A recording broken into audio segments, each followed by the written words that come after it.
Mana, Nima bu? to'yimizga taklifnoma. Qani, chiroyli chiqdimi? Rosa chiroyli. Birga tayyorlaymiz deb kelishgandik-ku. Senga sovg'a bo'lsin dedim-da. Muyassar, hali biz baxtli bo'lamiz. Ketdikmi? Ketdik. Ставь лайк и подпишись на канал. Все серии можно посмотреть по ссылке в комментариях под видео. Ставь лайк и подпишись на канал. Все серии можно посмотреть по ссылке в комментариях под видео. Lucien et Rebecca se déplacer rapidement. J'ai appelé pour qu'ils ralentissent. Oh, allez, vous les tortues. J'ai 65 ans et je suis meilleure que vous deux. Dépêchez-vous. Comme je l'ai mentionné peut-être avant, nous rions pas souvent. Dépêche-toi, tu vas rater la meilleure partie. Quoi, je ne t'entends pas? S'il te plaît, ralentis. À ce stade, Jack et Rebecca semblaient avoir disparu. La neige s'aggravait et il semblait que la tempête de neige annoncée allait nous frapper. Tout autour de nous n'était que blanc. Freddy a commencé à pleurer et je m'inquiétais de plus en plus. Le vent froid hurlait à travers la forêt apparemment vide, soufflant de la neige dans mes yeux et me piquant la peau. Je tenais mon fils étroitement contre ma poitrine, essayant de le protéger du froid mordant. Alors que nous nous frayions un chemin à travers la neige, jusqu'aux genoux, à la recherche de tout signe d'aide, des heures s'étaient écoulées depuis que Jack et Rebecca nous avaient laissés abandonnés au milieu de nulle part, à des milles de la ville ou du prochain abri. Wax attira contre elle et mon mari, mais plus que ça, j'avais peur pour la sécurité de mon fils. Maman, il fait si froid. Je veux rentrer à la maison. Je sais, mon bébé. Je suis désolée pour tout ça. Je te promets que je vais trouver de l'aide pour nous, d'accord? Ne t'inquiète pas une seule seconde. Alors que nous trébuchions à travers les congères, je pouvais sentir mon corps s'affaiblir de minute en minute. Je savais que nous ne pouvions pas survivre dehors pendant longtemps, et trouver un abri était la priorité numéro 1. Mais juste au moment où je pensais que tout espoir était perdu, une lumière faible est apparue dans le lointain. Nous avons trébuché vers elle à moitié aveugle et à moitié gelé, jusqu'à ce que nous atteignions enfin la petite cabane aperçue auparavant, avec ses bouffées de fumée qui s'élevaient toujours dans le vent rude, nichée dans une clairière. Avec les quelques forces qui me restaient, j'ai frappé à la porte aussi fort que possible et je me suis effondré dessus. Maintenant, qui pourrait, oh, Harold, apporter de l'eau bouillante et des couverts tout de suite. Un couple âgé et gentil nous a accueillis. Ils étaient si aimables de nous permettre d'enlever nos vêtements gelés, de nous baigner dans l'eau qu'ils ont tirée pour nous et de nous asseoir près d'eux. Seuls avec une nouvelle paire de vêtements et leur offrant une soupe chaude et des couvertures pour nous envelopper, nous nous sommes blottis ensemble dans la chaleur. Mes sentiments de colère et de frustration ont commencé à bouillir. Comment ont-ils pu faire ça? J'espère qu'ils viennent dehors. Il y a plus de gens dehors? Nous devons aller les chercher. Non, ne te dérange pas, c'est ma belle-mère et mon mari inutiles. Ils nous ont laissé là pour geler. Tu dis un mensonge. Pourquoi ferais-tu une chose aussi horrible? Je savais que Becky était toujours comme ça, mais Lucia, pas moyen qu'il nous ferait ça. Attends une seconde. Becky, ce nom me dit quelque chose. Est-ce la dame avec une fine silhouette, les lèvres pincées et sérieuses tout le temps? Porte-t-elle des lunettes pourpres et une taupe sur l'aide sa lèvre spéa? La même. Comment la connaissez-vous? Elle a l'habitude de parcourir ces régions, mais c'est bizarre de faire une telle chose pendant cette période où les tempêtes de neige sont abondantes. En fait, je ne l'ai jamais vue dans ces parages pendant cette période de l'année. Maintenant, chérie, s'il te plaît, dis-nous comment tu la connais. Je suis sa belle-fille. Nous sommes venus de Floride parce qu'elle n'avait jamais vu son petit-fils Freddy depuis sa naissance.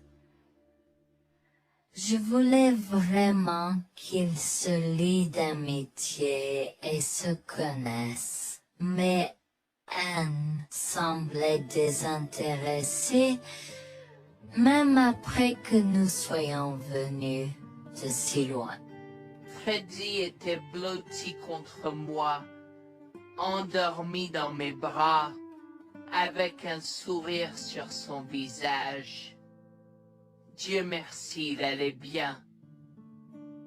Dieu merci, il était en sécurité. Comment son petit corps a survécu tout cela? Encore un mystère pour moi.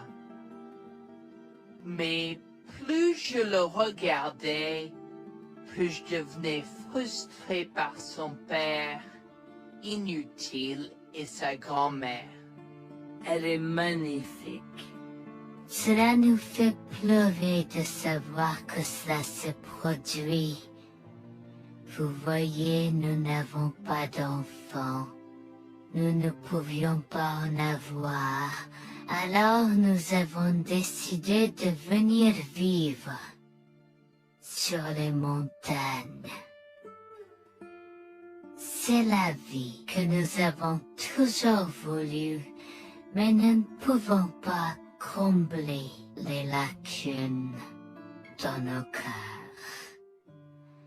Donc, entendre que quelqu'un qui a la chance d'avoir un tel petit enfant a choisi d'être négligent est quelque chose que nous ne pouvons pas pardonner.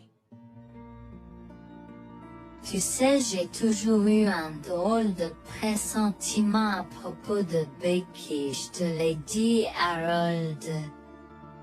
Cette femme n'est pas normale dans sa tête. J'ai crié après eux leur disant d'attendre pour nous, mais ils ont juste continué à aller de l'avant. Ils m'entendaient, mais ils choisissaient de ne pas m'écouter. Pourquoi aurait-il fait ça? Parfois, nous ne savons pas pourquoi les gens font les mauvaises choses qu'ils font. Tout ce que nous pouvons faire, c'est faire de notre mieux. Nous avons continué à converser le reste de la soirée, et aussi en colère que je fusse. Avec je m'ai fait cheveux merger parce que je savais que Lucien et moi étions exécurés. Le matin est venu et il semblait que la tempête de neige se soit calmée. J'ai cherché sur divers sites web pour trouver des rapports météorologiques indiquant que c'était maintenant sûr de se déplacer dans la ville. Et la ville. J'ai échangé des coordonnées avec Georgina et Harold, les remerciant pour tout l'amour et les soins qu'ils nous ont montrés. Il n'y a pas besoin de nous remercier. Nous avons juste fait ce qui était juste. N'importe qui, avec la moitié d'un cœur, aurait fait la même chose. S'il vous plaît, laissez-moi vous accompagner chez vous. Harold et Georgina nous ont accompagnés à la résidence et, oh mon Dieu, nous avons trouvé Lucien et Rebecca assis confortablement sur le porche avant, comme si Freddy et moi étions sur le point de mourir la veille. Je suis sorti de la voiture et j'ai commencé à perdre les pédales. Qu'est-ce qui ne va pas chez vous, les gens? Comment pouvez-vous nous laisser là? Tu nous ralentissais et nous voulions voir la cascade gelée. Est-ce que tu plaisantes? Freddy aurait pu mourir la nuit dernière. Tu t'en fous, vous, Lucien? Pour être juste, tu aurais pu simplement rester à la maison si tu n'étais vraiment pas prêt pour cette aventure.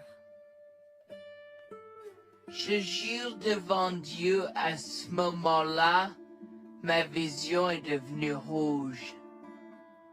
J'étais prêt à attaquer, à donner des coups de pied, à crier et à hurler pour que le monde entier entende à quel point ces gens étaient horribles. Non seulement ils nous ont laissés là, mais ils semblaient ne pas se soucier de ce qu'ils avaient fait. C'était presque comme s'ils essayaient de nous tuer.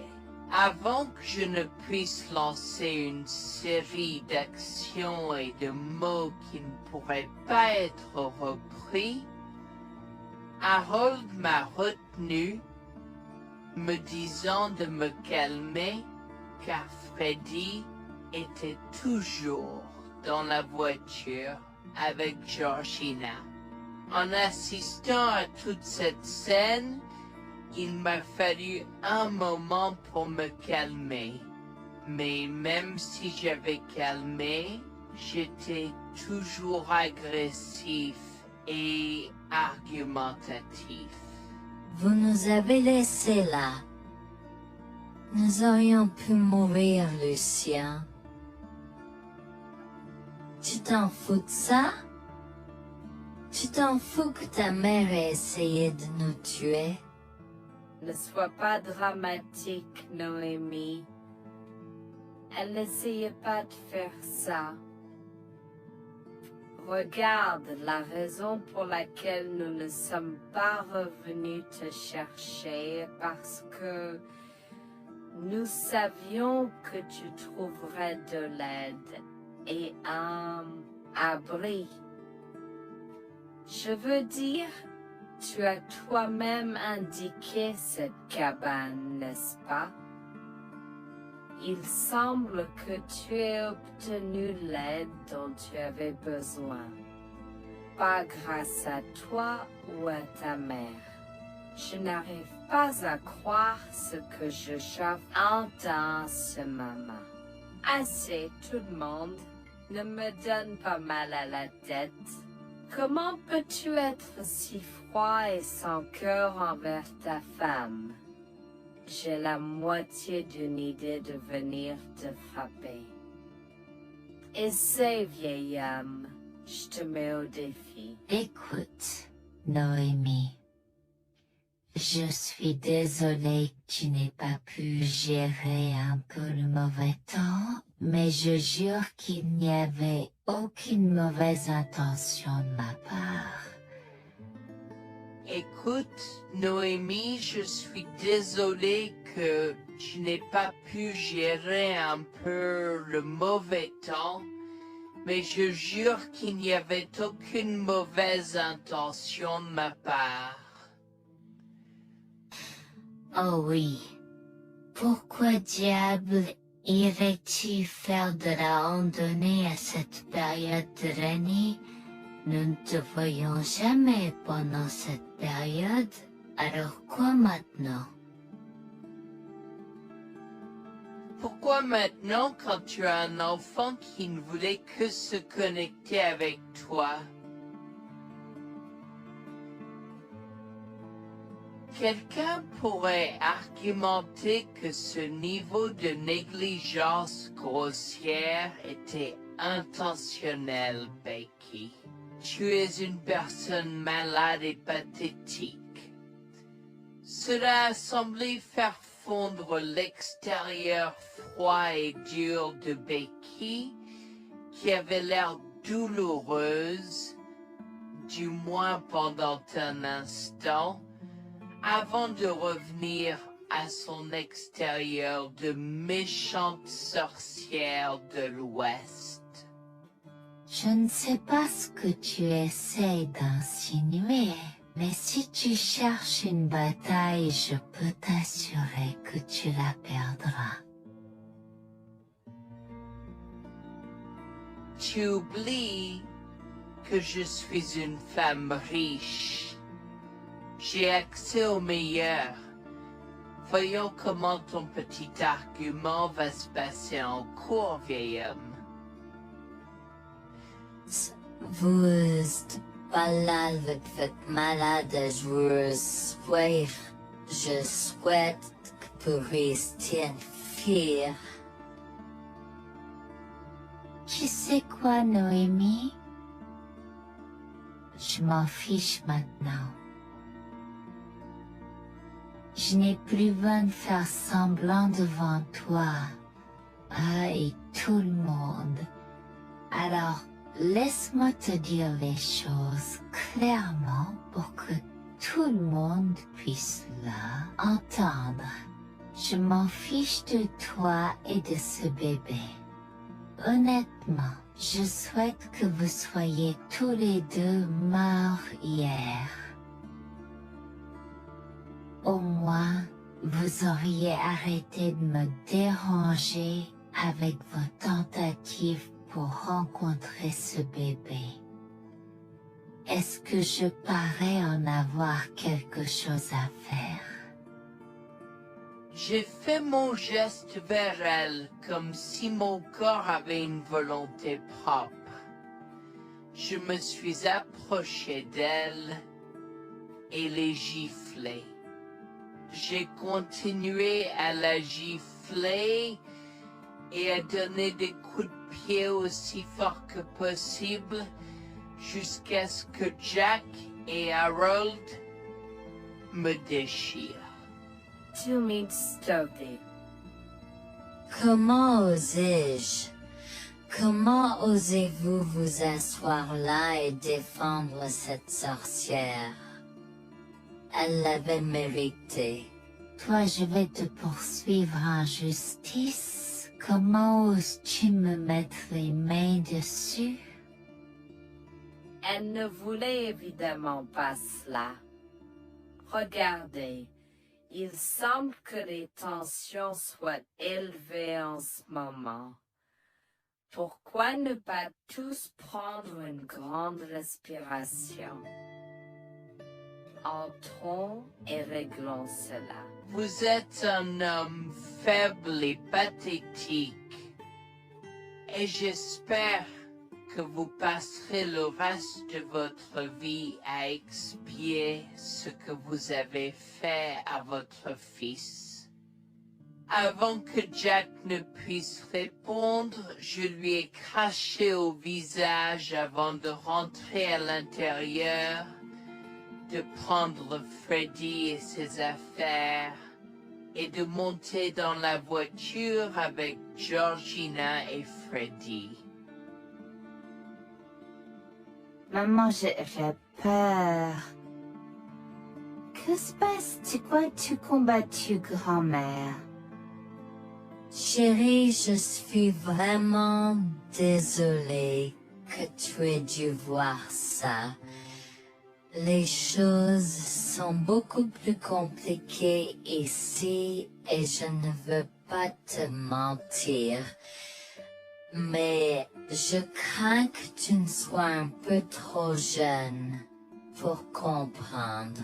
Mais pour l'instant, je suis désolée de devoir te dire que pour l'instant, il semble que grand-mère et papa ne veulent pas de nous ici. Nous ne pouvons pas être ici parce que papa et grand-mère ne sont pas très gentils et je ne veux pas que tu sois autour de personnes qui ne sont pas gentilles. Mais Georgina et Harold sont gentils, n'est-ce pas? Oui, j'aime Georgina et Harold. Harold et Georgina peuvent-ils être mes grands-parents? Oh mon Dieu, mon petit enfant, tu me fais pleurer. Bien sûr, je peux être ta grand-mère. Oh mon Dieu, mon petit enfant, tu me fais pleurer. Bien sûr, je peux être ta grand-mère. Je serai toujours ton ami et je te promets de prendre soin de toi si tu as besoin de moi.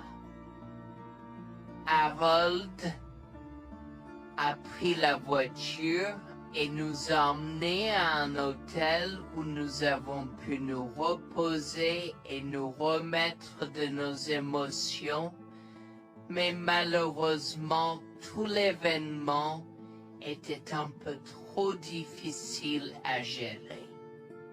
J'y avais très peur pour l'avenir Board of Dieu, tant Freddy que moi, car cela signifiait le divorce.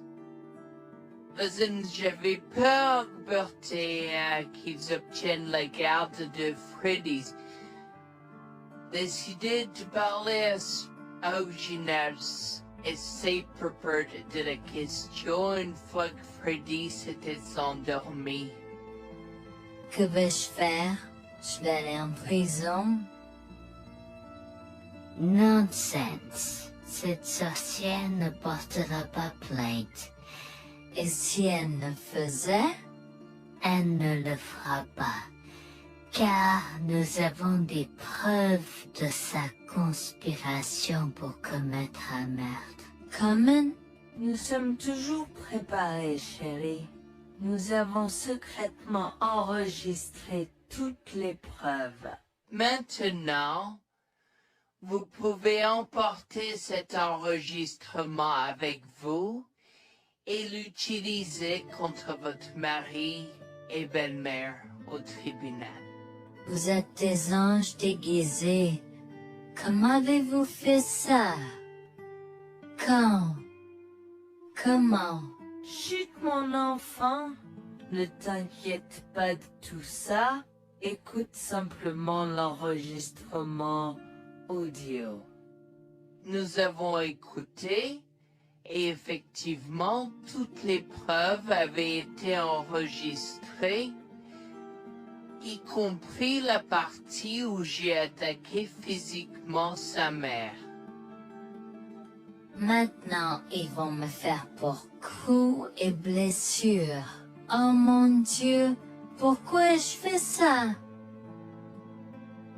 Maintenant, Bonjour, je m'appelle Jeanne et j'ai 37 ans. Je rédige ceci parce que l'année dernière a été très difficile pour moi et mon mari Jules. Nous avons beaucoup progressé depuis cet incident et je veux juste partager cette histoire pour aider quiconque pourrait se trouver dans une position similaire. Laissez-moi d'abord vous raconter comment j'ai rencontré mon mari, adorable. Tout a commencé de la manière la plus inattendue, dans un hôpital. Jules et moi nous sommes retrouvés à passer une longue nuit devant la salle d'urgence remplie d'inquiétude et incapables de partir. Jules était là parce que sa sœur avait eu un grave accident de voiture alors que ma mère a souffert d'une crise cardiaque. Dans cet espace partagé d'inquiétude et d'incertitude, nous avons trouvé du réconfort dans la présence de l'autre. Nous avons parlé facilement, découvrant un terrain d'entente et une compréhension réelle. Comme nous avons réalisé que cela prendrait un certain temps avant d'avoir des nouvelles des médecins, nous avons décidé de faire une pause et de prendre un café au café de l'hôpital. Nous ne savions pas que ces rencontres fortuites allaient changer nos vies à jamais. Au fur et à mesure que la nuit se transformait en aube, nous avons échangé des numéros avant de nous séparer à contre-séance. Pendant que la condition de ma mère se stabilisait et qu'elle commençait sa convalescence, la sœur de Jules faisait face à un voyage plus difficile. L'accident l'avait laissée avec de graves lésions de la moelle épinière et des blessures cérébrales, et elle était paralysée de la taille aux pieds. Jules était dévasté, partagé entre le soulagement qu'elle ait survécu et la tristesse face aux défis qu'elle allait maintenant affronter. Au cours des mois suivants, Jules et moi sommes restés en contact, nous nous soutenons émotionnellement pendant les convalescences de nos proches. Nos conversations ont progressivement changé, nous permettant de partager nos espoirs, nos rêves et nos peurs. Dans l'un de ces échanges sincères, Jules a eu le courage de m'inviter à prendre un café, un rappel significatif de l'endroit où notre connexion avait d'abord fleuri. Notre amour a grandi rapidement, alimenté par la fondation que nous avons construite pendant nos moments les plus sombres. Varför vers la réalité de l'autre et avons avoir un. Cela n'a pas pris longtemps pour que nous réalisions que nous avions trouvé quelque chose de vraiment spécial. Après 2 ans de fréquentation, Jules m'a demandé en mariage. Avec une joie débordante, j'ai dit oui avec enthousiasme. Notre mariage était une petite et intime célébration, honorant l'amour qui est né de nos épreuves partagées. À ce moment-là, la sœur de Jules avait besoin de soins spécialisés, et il, étant le membre de la famille le plus proche, a pris la responsabilité. Cependant, il avait également besoin d'un travail temps plein pour gérer les factures qui s'accumulaient. Inquiète qu'il soit accablé, Jules a travaillé sans relâche pour subvenir aux besoins de sa sœur et de notre avenir ensemble. Un jour, je l'ai assis et l'ai rassuré en lui disant que nous étions une équipe faisant le défi de la vie ensemble. Chérie, J'ai besoin de te parler de quelque chose d'important. S'il te plaît, prends place. De quoi s'agit-il? Tu as l'air sérieuse, tout va bien? D'une certaine manière, non. Je t'ai vu lutter pendant un certain temps maintenant. Tu sais que tu peux me demander de l'aide, n'est-ce pas? Bien sûr que je le sais. Je ne veux juste pas t'imposer mes problèmes, tu sais.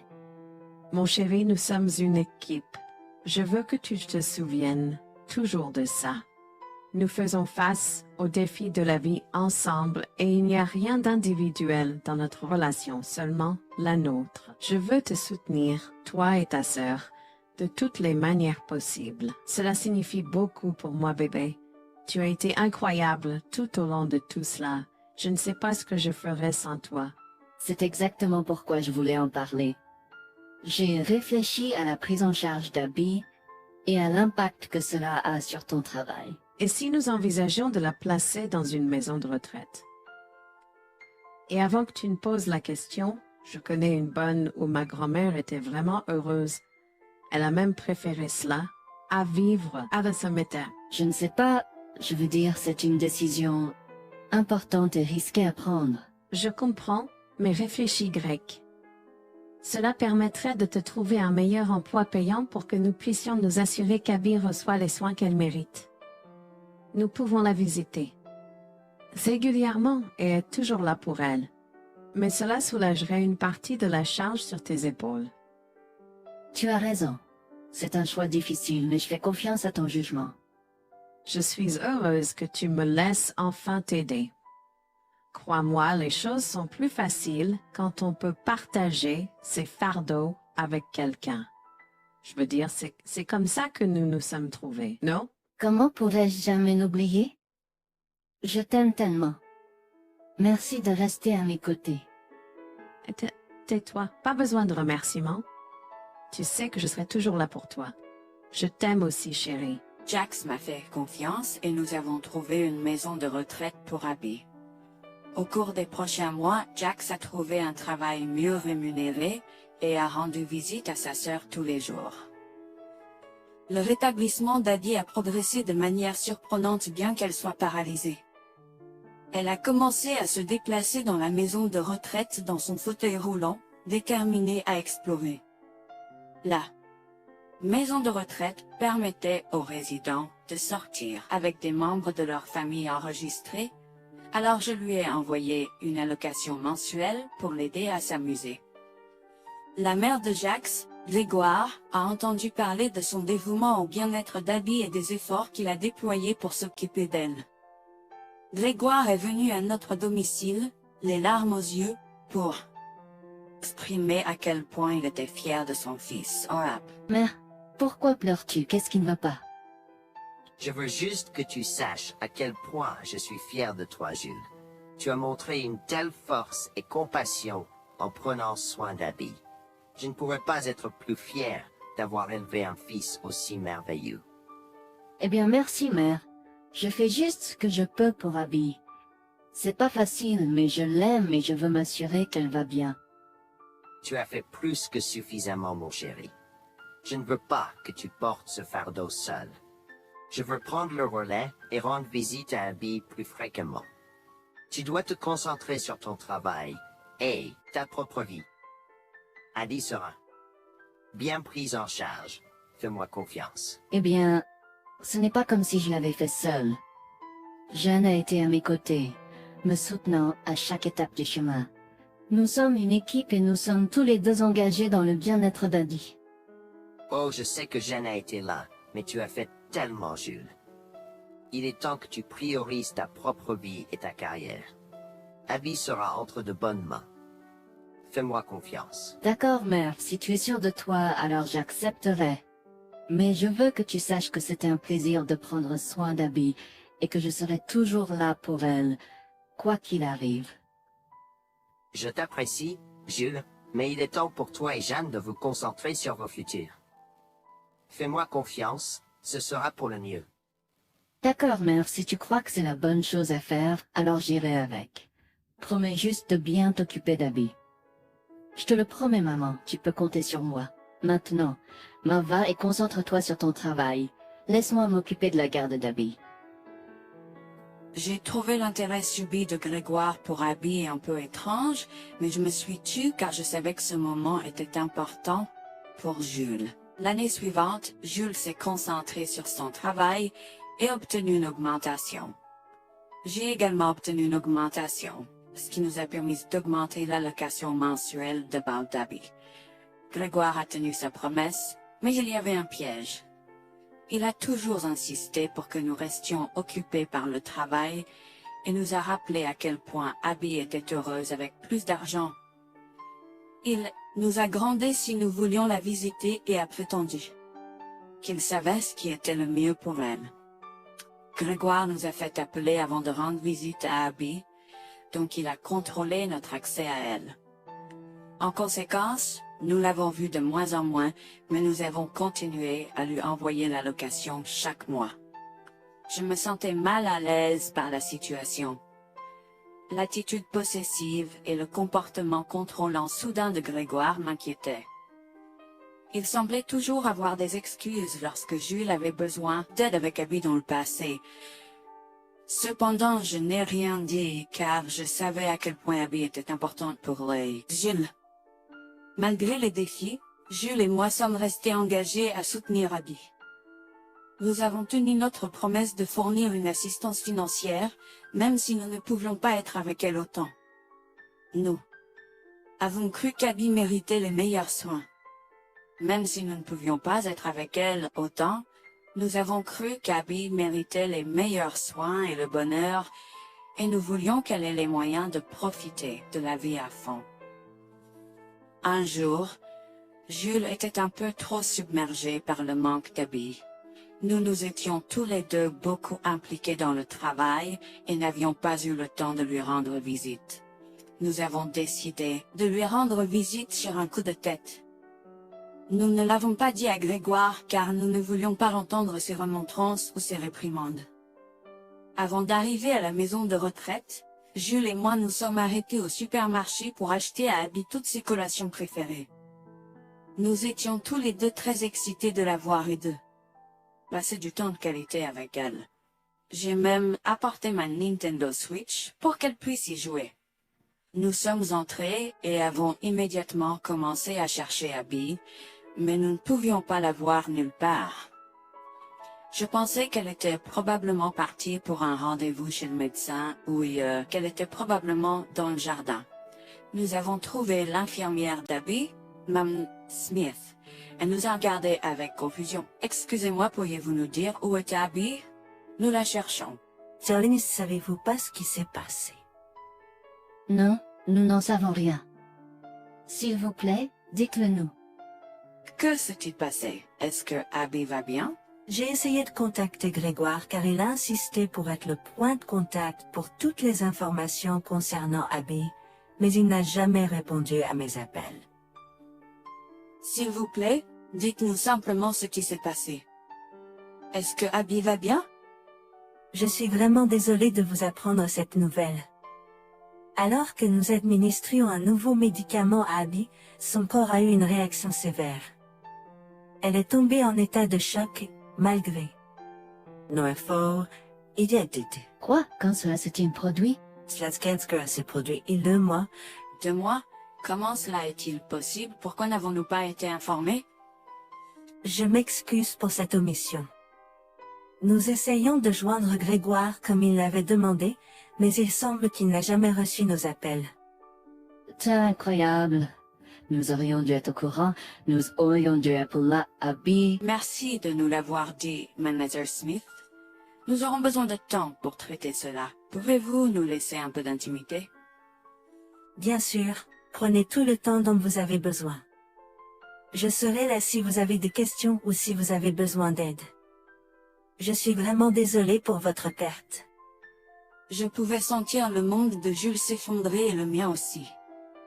Bien que Abby ne soit pas ma propre sœur, je la traitais comme telle. Je m'efforçais de la connaître. Au fil du temps, je suis absolument tombée amoureuse d'elle. Nous étions comme des sœurs. Abby a été si pleine de vie malgré sa situation. Jules était un désordre de larmes, pendant que je ne pouvais tout simplement pas me résoudre à pleurer. Je me sentais tellement engourdie. Je ne pouvais pas croire que Abby